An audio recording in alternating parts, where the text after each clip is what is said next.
5G और AI की दुनिया में हाथ में सबके स्मार्टफोन्स हैं और मन में हजारों सपने। सबको लगता है कि मुझे सक्सेस चाहिए, मुझे पैसे चाहिए, लाइक्स चाहिए, सब इसकी दुनिया में आगे पीछे जा रहे हैं।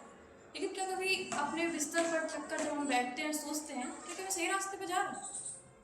मन में हजारों डाउट और सवाल आते हैं।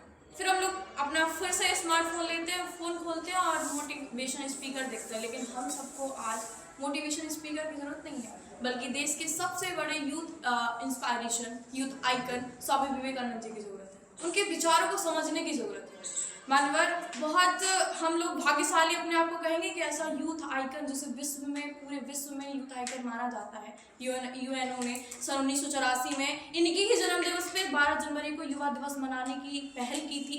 ऐसे महान विभूति हमारे भारत देश में ही जन्मे थे। कि तो कितनी उस विडंबना की बात है कि एक ऐसा यूथ आइकन जो हमारे यहाँ पैदा हुआ और आज हमारे यहाँ की ही युवा पीढ़ी इनसे विचार नहीं ले पा रही है। मानव यदि बात करूं ऐसी ही विभूति की तो 12 जनवरी 1963 को ये पैदा होते हैं कलकत्ता में। और इनके पिता का नाम जो कि विश्वनाथ दत्त था, माता भुवनेश्वरी देवी इनकी माता थी। एक छोटा सा बालक जो कि नरेंद्र दत्त से अपने स्वामी विवेकानंद तक की यात्रा पूरी करता है, गुरु होते हैं रामकृष्ण परमहंस।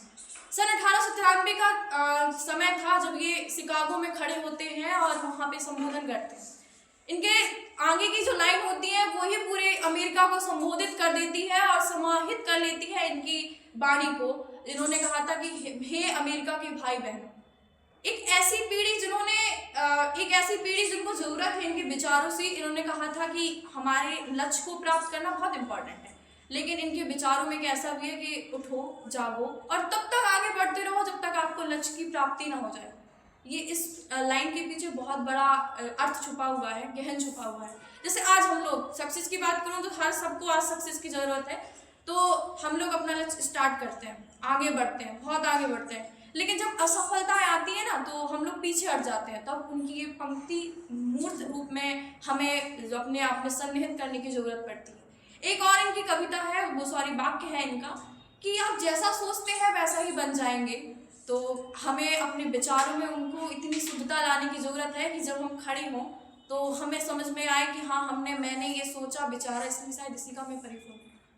और आज 12 जनवरी को मैं सिर्फ इतना ही कहना चाहूँगी कि 5%, 1% तो नहीं, लेकिन हाँ अगर 0% से थोड़ा सा आगे 0.1% भी अगर हम इनके विचारों को आगे लेके जाएंगे तो बहुत ही मैं निश्चित तौर पे कह सकूंगी कि भारत का युवा है, यह स्वामी विवेकानंद की धरती का युवा है, ये सन्निहित होगा पूरे भारत में। जय जय।